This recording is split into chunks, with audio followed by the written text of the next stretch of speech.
Here in the Northern Rockies, dark winter months are outlasted in basements, dens, and nooks where kindred souls gather together to share intel, swap fly patterns, and relive the memories from seasons past. This gathering spot, known locally as the February Room, is the inspiration for this podcast. No matter the season, the door is always open to those with a fly fishing story to tell. Brought to you by CD Fishing USA, the North American distributor for composite development fly rods and accessories. 40 years of Kiwi ingenuity and graphite technology, now available at cd-fishing.us or your local CD USA dealer. Follow us on Instagram, YouTube, and Facebook. And remember to go fishing. Here's your host, the Karnoffs, and this is the February Room. I spent my childhood growing up in Colorado Springs. At that time, I wasn't an angler. A decade later, I now call Montana my home and fish my home waters. But I always think, what waters did I miss out growing up? Today, my guest, Chris Taylor, will let me know exactly what adventures I failed to explore. Thanks for joining me today, Chris. Hey, thanks for having me, Lauren. So crazy. I really do. I'll be like in Montana and I'm like, gosh, I've explored so much of my waters here, but I never took the opportunity to really explore anything in Colorado Springs. I mean, I really went to school and did my sports and then came home. Like I didn't really do much adventuring. So I'm excited to hear some of your stories. And as always, we kind of start our podcast with an adventure, fly fishing adventure. And I can't wait to hear yours.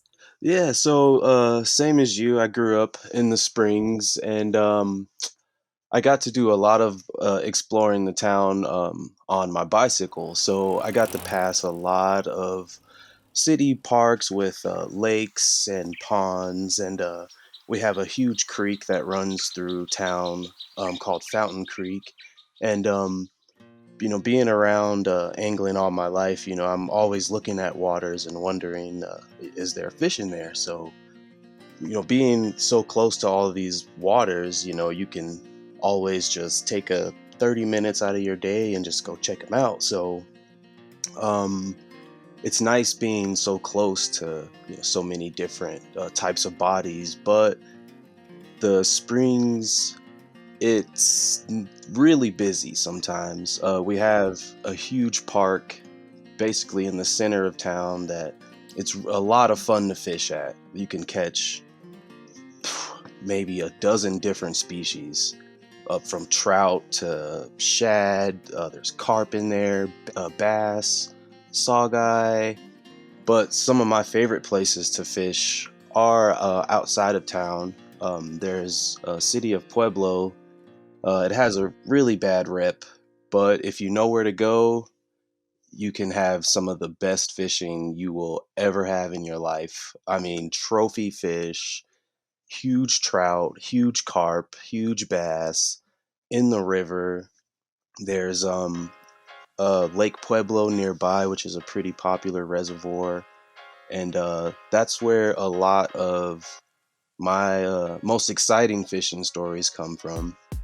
And other than that, most people who are from here, they tend to fish outside of the Springs just because it's there's no gold waters here. It's not as beautiful as places like Aspen or Denver, but the Springs has a special place in my heart because it's so close to the Rockies. It feels like it's in your backyard, and a lot of these waters outside of town aren't terribly far away. We can drive to the famous Cheeseman Canyon in less than 2 hours. Places like Deckers are close, and the Dream Stream, and there's just so many fishable places around the Springs. It's just a special place. Colorado in general, I'm sure you could say the same about Montana. Oh yeah. Well, you know what I love about Colorado Springs is that, I don't know. I always felt like everyone thinks Denver, like there's the mountains are right up against Denver. Because if you actually look at some of the marketing videos or marketing photos for like the Denver Stadium, it looks like the Denver Stadium is literally up against a mountain. And I always think that that's what exactly Colorado Springs looks like. Like Yeah. you are up against the Cheyenne Mountain, and Absolutely. yeah, and I think what you were talking about Pueblo, the Pueblo Reservoir. I did venture out sometimes, and, and I do remember going tubing with some friends out there. But it's interesting. I remember going out there, and I didn't see too many anglers out there. And I know you said that you had like one of the most memorable catches from that. Like, was it a big trout that you caught out there? Yes. So just below the Pueblo Reservoir, there's the Arkansas River. I'm sure one of my friends is gonna choke me out for this, but We won't give any great details. yeah. Well, there's a lot of anglers that might be upset, but I mean it's a very popular river. People go there a lot, and the Arkansas River, I think it should be considered gold medal waters because there are, I mean, those fish, they eat all year round.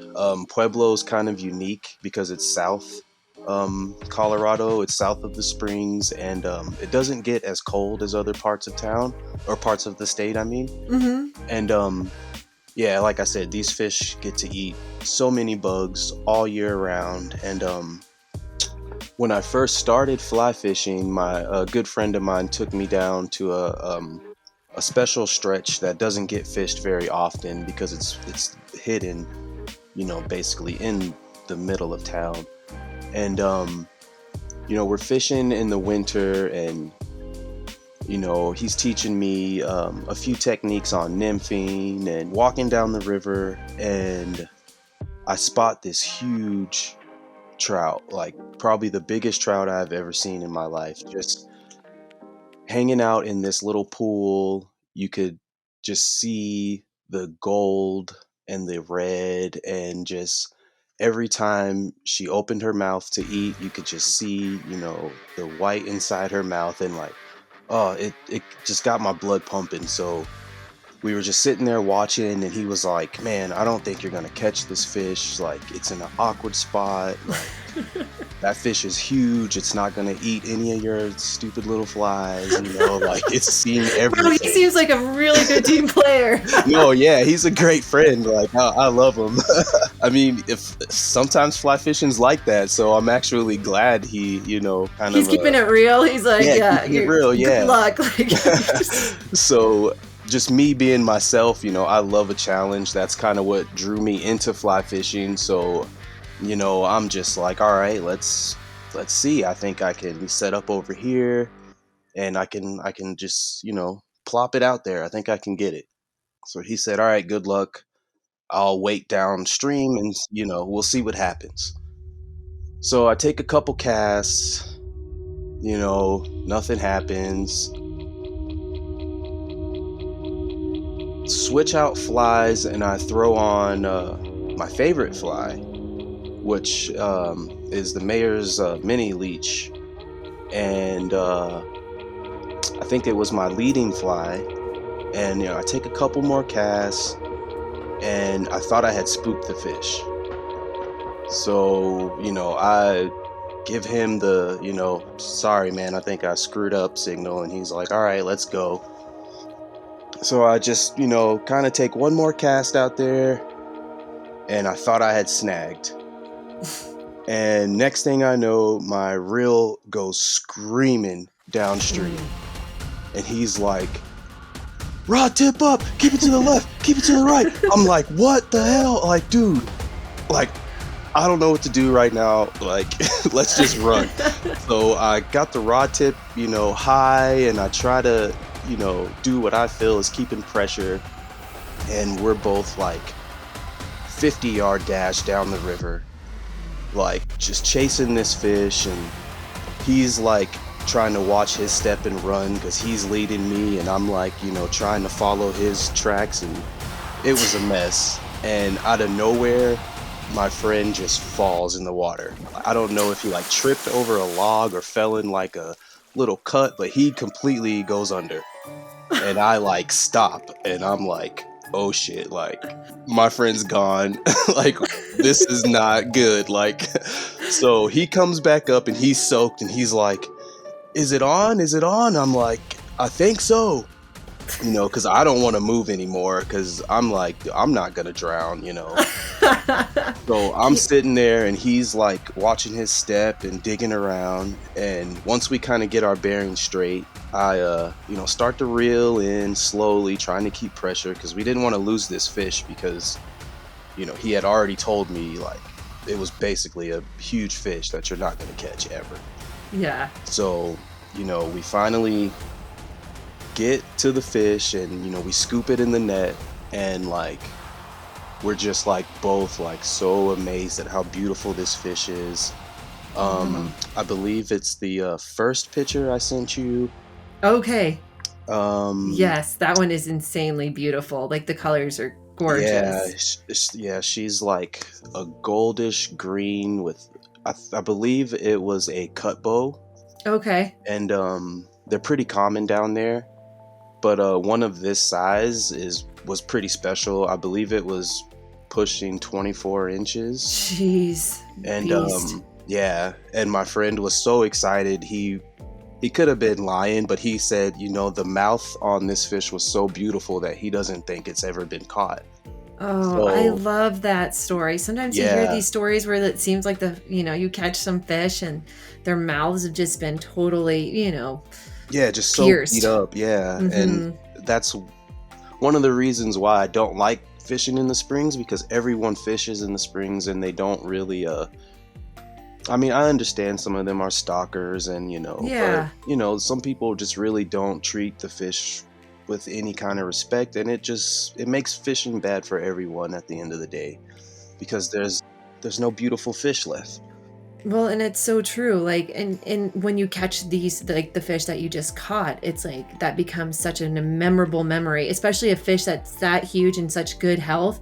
Like, you probably Yeah. wouldn't have felt that great if you saw like a mangled fish. You'd be like, oh my Yeah. gosh, like, did I catch the dumb fish? But you caught the smart fish. You know what I mean? Like, you also Yeah. caught the really smart fish. And obviously, your fly, I mean, when you use your fly, and this was a fly that you tied, what was it called? The mayor's Yeah, the leech? mayor's Landon Mayor. He's also a Colorado Springs native, but it's his mayor's mini leech jig. Oh, okay. And What does it look like? so it resembles a leech, Ugh. but from what I've learned from watching his videos, you can slow strip it like a little bait fish. You can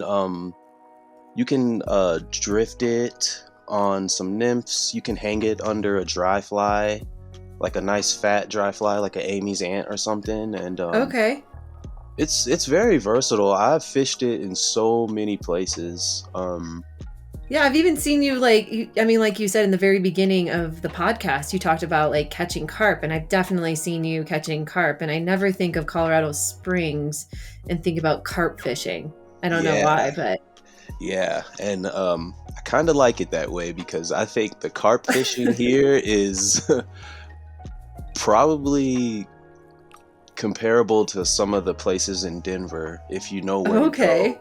you can find some huge carp and Do some you like very catching smart. carp or do you like catching trout more? Oh man. So I always get a weird look, but I like catching carp more. I swear there's a huge following for carp. Like we had somebody on the podcast and said that any day he would rather go carp fishing because it's Yeah. kind of it's almost like saltwater fishing, but Yeah. not Yeah. obviously. I would think so too. I've done a little saltwater fishing, but I could see the comparisons with like bone fishing or red fishing. Um, but I guess my love for carp is they're a lot smarter than I think they get credit for. They won't just eat anything, Hmm. if that makes sense. If you don't have like the right presentation, and if they're not in the right mood, or if they're only eating subsurface and you only have dry flies, like they will come up to your fly and look at it and turn away and leave. And the next minute you'll do something different with the different color fly and they'll come back and eat it. And they seem a little less predictable than trout in my opinion. I don't know why they just seem like they're stinky fish. And maybe that's the reason why I don't want to catch one, because I don't Yeah. want to hold on to one. Because aren't they pretty stinky once you catch them? Like don't your hands smell for a while? Yeah. So yeah, I think in my experience, carp that I catch from like still waters, Okay. like ponds and lakes, they tend to be a little more stinky. But the carp that I've caught in rivers, man, they're beautiful, and they smell just as bad as trout, I would say. Well, that's good. That's really good to know. Well, I know you said that you kind of grew up fly fishing. Can you tell me about how that journey started for you? So I actually grew up spin fishing. Yes, me too. It's the best way to catch fish. Yeah, yeah. And when I did spend some time in Virginia, I did like crab fishing, and there's a huge river in Virginia, the James River, and just fishing is like a lifestyle out there too. So growing up out here, you would always hear about, oh, fly fishing and the gold medal waters and the high alpine lakes and the Cheeseman Canyon, and if you can catch a fish there, you can catch a fish anywhere. And it always seemed like so mystical and almost out of reach growing up, because I'd never felt like, I'm in the Springs. It's not super popular here. I never realized how close I was to some of these places growing up. And I ended up getting more into it, I would say about 4 years ago. I reconnected with a friend from high school who really liked fly fishing, and I had just got into like social media too, so I thought Instagram was kind of cool because I enjoy taking pictures. So I just kind of figured, why not try blending photography and fishing? And it started off kind of lame, just the typical pictures of like, your reel next to a nice beach, cool stuff, but nothing Yeah. fantastic. But I was like, this is not like fun, like I'm missing something, and I think it was the challenge that I was missing, because spin fishing it's fun. I'm not discounting it at all. It's a challenge in itself, but for me, using the smaller bugs, taking a more simple approach, but a little more engaging, like I Yes. can't just throw a lure out there and hope that something's gonna bite it. I need to kind of know that they're eating bait fish at the moment, or know that there's a certain hatch going off at the moment. And for some people,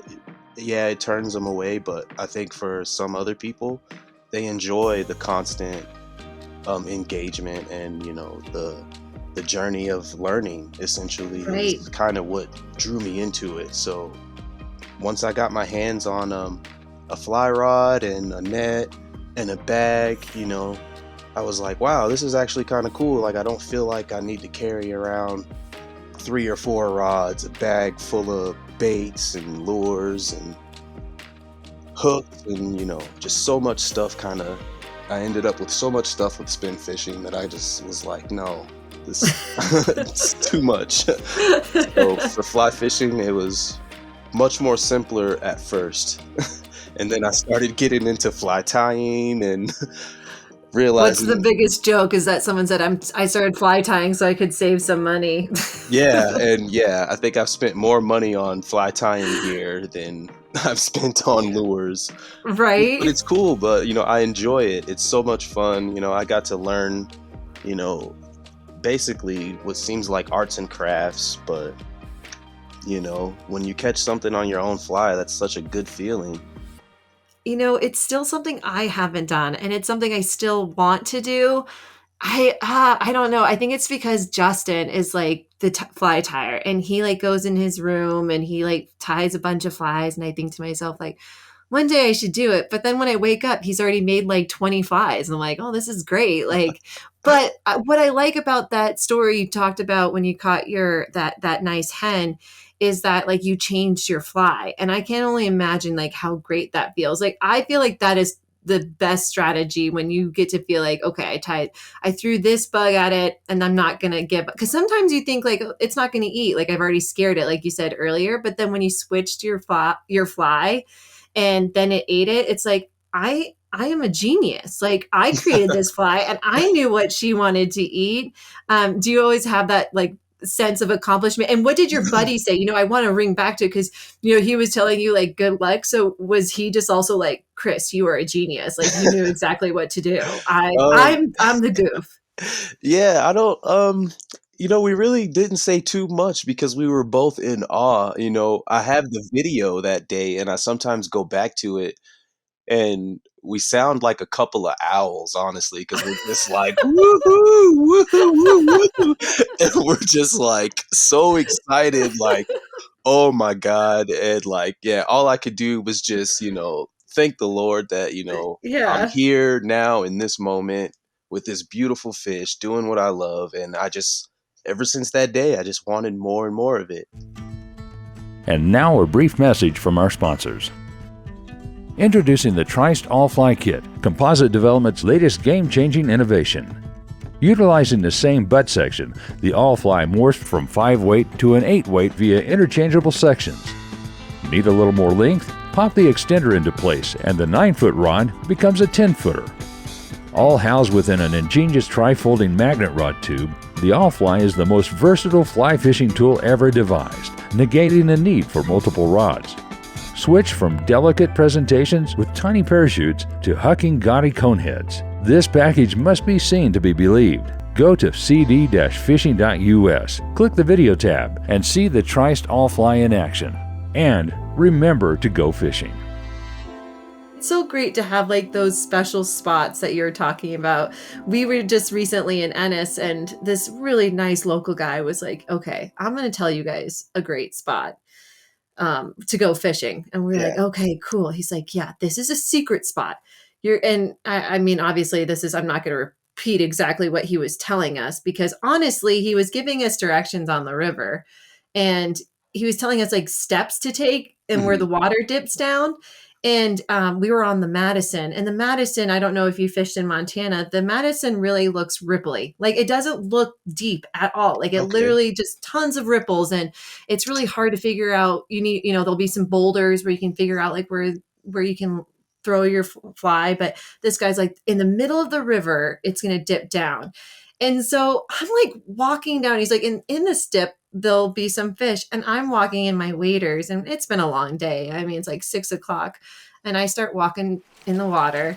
And like I take a left where I think he told me the dip is, and I just plunge down. Like Oh, I no. didn't realize how deep the water got. And Justin's like, oh, you have to be careful. The ripples doesn't mean like it's shallow. And I couldn't believe how deep it was, but I'm sure I just scared all those fish and we never caught anything, but I don't think my heart Yeah. was really into it. Cause I also think with fly fishing, and maybe you can relate, because I love fly fishing, but sometimes it's like you get strung out on the day, right? And Yeah.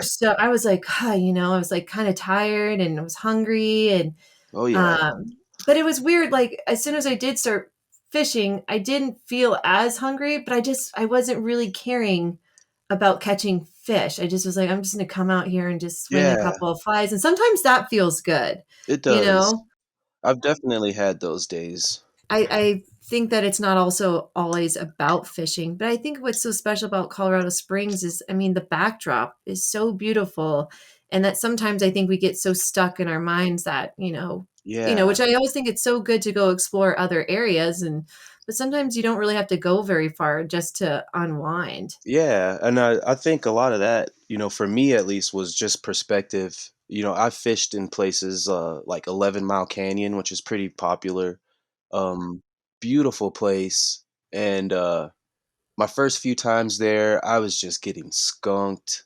I was slipping and falling over rocks. I broke a fly rod there. No. And I was like, I'm never coming back, And another friend of mine was like, "Oh, it's such a special place. It's so beautiful. You're gonna love it."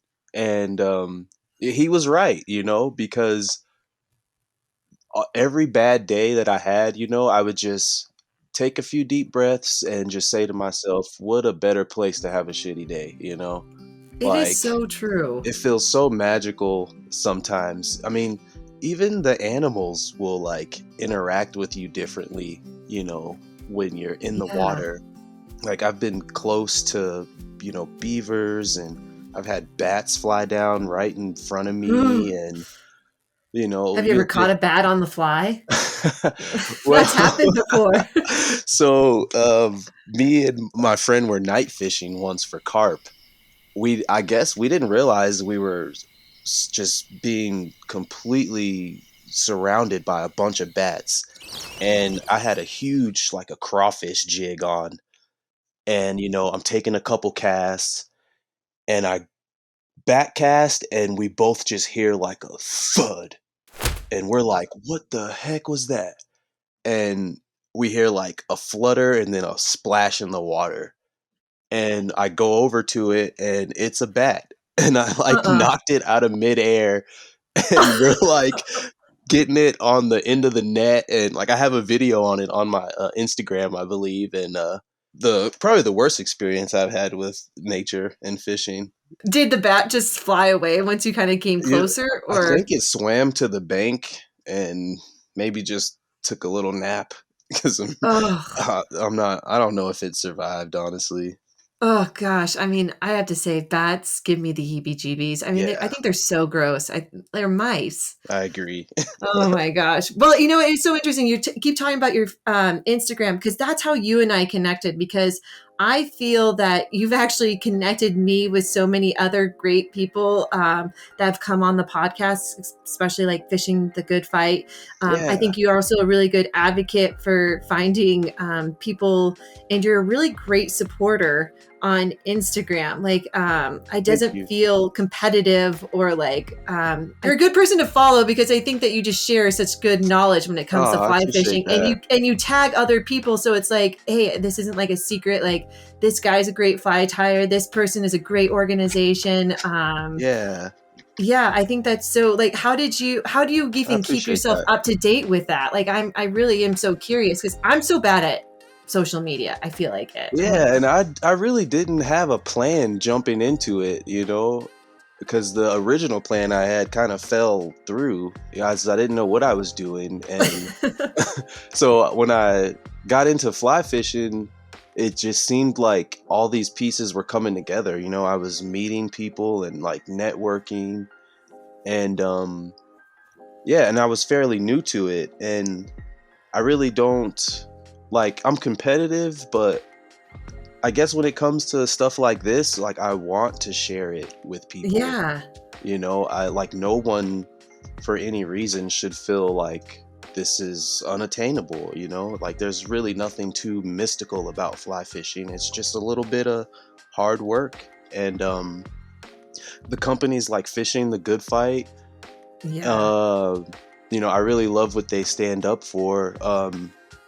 I know their main focus is men's mental health, but I think that kind of encompasses everything. With their Totally. main message is that you can find mental health through other outlets, link up with like-minded individuals, and find some Yeah. change through that. No, absolutely. I also think it's like, hey, like if someone in the fly fishing community isn't doing well, like I think we all are somehow connected in such a weird way where we're like, hey, like, did you hear this and this? This organization's coming. They're doing, especially with Hurricane Ida, Yeah, there's a lot of people coming together and trying to support the fly fishing guides out there who probably lost millions based on like yeah. skiffs and boats and whatnot. So yeah, it's really cool when the fly fishing community comes together, and I just think that you always kind of have your pulse on that, and I think that's really cool. Because what is also, I guess I should probably share, what is your Instagram name? It's a free outdoors, free dot outdoors. Awesome. And that's Instagram, and then I think you have TikTok too. I TikTok do. is new for me, and I Yeah, giggle. I'm not like laughing at you. I'm laughing at myself because I still have no idea what I'm doing with TikTok. Like same. sometimes I am like, do I hashtag this or is this important to hashtag? And who's watching my videos? I don't even know. So these are new things. I think even when I started Instagram, I was like hashtag slash ad slash what do I need to say on here? So it's still one of those things that I can't wrap my head around. But you're also on TikTok, and I do think it's important Yeah. to be current with all this change in Yeah, technology.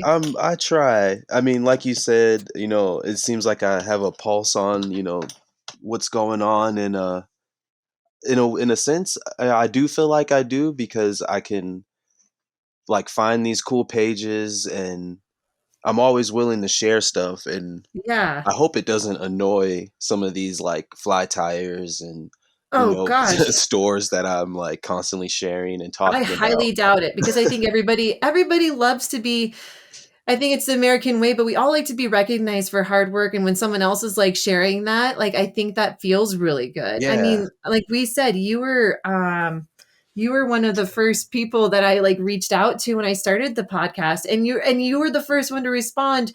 And so I have to say, like, I think in the first 10 episodes, because I typed in or typed in Colorado Springs and fly fishing, and you're the first one name that came up. So, and That's it only just cool. took this many episodes. It only took I'm just so 70 sorry. episode 72. Well, and also because it's like, who are you? Like, Well, who? yeah, that's what I was I kinda didn't even. asking myself, is like, why do they I wanna didn't talk even to have. me? I didn't even have an Instagram account. I was like, maybe I need to start a February Room Instagram account so people know who we are and what we're doing. No, it's And it's cool. I and I really think like it's what you guys are doing. I think it's oh a beautiful thanks. thing, and Oh, yeah, it's so awesome. well, and it's so much fun to see it kind of grow and become its own thing, and it's great having, especially people like you, Chris, and like these anglers who have stories. And it's not like the stories aren't just for people who are on magazines or write articles. I think fly fishing should be a story that I can tell go in on a podcast and talk about because we all have them. They might not be like the world record fly fishing catch Yeah, of a lifetime, but we true. all have them. Um, Yeah, I think some of my more entertaining days really involve 0 fish, I would think, or some small fish even. yeah, absolutely. I mean, actually, the first fish I caught, I fell in the water with Justin, and we had waders. I borrowed his dad's waders, and they were so big, size 10 feet. And I fell in the water. And I still remember he's like, I guess we're done fishing. And I was like, I'm going to prove you wrong. I'm going to catch a fish. And I caught a whitefish, which I thought was like the best thing ever. Like I was a true Yeah. angler. And then everyone was like giving me like really hard time. Like, oh, you caught a Oh. whitefish? I was like, yeah, I did. Okay. Like why are you looking at me like that? But yeah, no, what's one of your most memorable catches, small or big? I think my most memorable catch, we were at, I don't know if you've heard of the Dream Stream. Mm-mm. Okay, Nope, so not it's at all. on the South Platte River. A lot of famous guides will go there. Landon Mayer, like he goes there quite a bit. Um, there's a reservoir above it called Spinney Reservoir, and Okay. it's a gold medal reservoir. So there's basically no fish under 20 inches in there. So huge trout. I believe there's pike in there, Oh, and nice. we go out there one day, and if you fished in this part of the state, it's kind of like central ish in the mountains. The weather can change in an instant. So me and two other friends are fishing, and I'm throwing out these huge leeches and chronomids, and the wind starts picking up to, I would say, at least 40 miles per hour. It felt at the most about 40, and we're about to wrap it up, but the wind's to our backs. So me and my friend who were fly fishing, he was showing me how you could still kind of like, back cast and flick it out there. So I'm drifting these leeches, and the wind's just blowing so fierce. We don't think anything's happening, and I thought again, when you catch big fish, you think you snag, so I thought I had So true. snagged, and the reel starts screaming, and not only am I fighting this fish, but the wind is to the fish's back, so he's got the upper hand, and he takes me into my backing because I just can't really fight the waves and the fish and the wind, and I'm thinking I'm gonna lose the fish. And I think I'm fighting this trout for about 15 minutes or so. Oh my gosh. Yeah, and he finally gets tired, and like the wind is beating, and that's another picture that I sent you, the one where I'm wearing a mask. Yes. Yeah, that fish had some abs and some shoulders on him. Like it was a huge fish, and it was more wider than it was longer, but he was buff. Yeah. And He probably had to be. yeah, so that was probably one of the best fights and most exciting days that I've had, just because it actually felt like an intense day of fly fishing. And you had to earn it. And Yeah, plus I can't cast in the wind. It's like pissing in the wind for me. You just can't do it. yeah, I'm just like, never mind. I'm turning around. But I need to get better at it. I probably need to yeah. start focusing more on my double haul and making that And dream roll come true. casting too. Roll Very casting helps a true. lot in the wind for me. Yeah. I mean, and like you said, Colorado, I think Colorado Springs was always known for like wait 10 minutes and then the weather will change like every Yeah. time, which I'm sure you probably can agree to. Like school would be canceled because of so much snow in the morning. Yep. And then like in the afternoon, we were all outside playing because the snow was starting to melt and we could go outside. And it was already at that point, school was canceled for everybody. So, Yeah. because that's just how Colorado, and because where our elementary school was, it was like on top of Cheyenne Mountain, that if the school buses couldn't go up the mountain, which it would get super slick and icy, school would be canceled. And Yeah. then, by the time the afternoon hit, the snow had melted and we didn't have to go to school that day. And that was always Yeah. so exciting. But Colorado Springs is so interesting with the weather change. Does It that make it is. harder for fishing or like predicting what to wear for the day? Or are you just Yeah. packing everything? Yeah, I think it just kind of makes the weather, like dressing for the weather, a little tough, but as far as fishing goes, yeah, I would say if it's like really about to like thunderstorm and stuff, you probably don't want to fish in that, but I've fished in most of the weather here year round, and I've had pretty good success. There's like a lake in the middle of town called Quail Lake, and I fished that place in the dead of winter and have had pretty good days. Well, is there any places in Colorado that that's still on your bucket list, or are you starting to now be like, hey, I'm kind of I've checked all my home waters. I'm gonna Yeah. start exploring different spots. So my wife, she laughs at me a lot because on my Google Maps you can't really see Colorado because everything's covered in the little favorite heart geotags because there's so many places I want to go. That's So amazing. and it's beautiful here because there's places in New Mexico that I can get to much faster than I can on the western slope of Colorado, and um there's just so many huge like pristine reservoirs and just alpine lakes. I guess if I had to really pick a spot that if I could just get up and go to today, it would be there's these alpine lakes called the Pomeroy Lakes, and supposedly Huh. they have a grayling. Oh wow, Yeah, that would be so amazing. yeah, that would be really fun. You could be doing that right now. You can get Yeah. off the phone, Chris, and you can start making your way. That is true. That is true.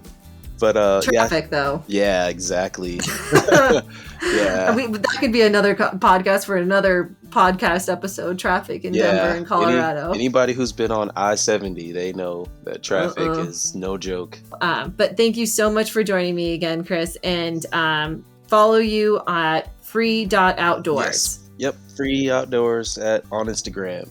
Go to thefebruaryroom.com where you can access a complete library of our podcast and read more about our guests, their fishing stories, and favorite fly patterns. We're always looking for exceptional fly fishing yarns, and if you have one to spin, shoot us an email at info@thefebruaryroom.com. The February Room is always free, but if you feel like throwing a nickel in the pond, we appreciate any additional listener support. For companies and individuals interested in sponsorship opportunities, please contact us for our media kit. Thanks for stopping by the February Room, and we'll see you down here next week.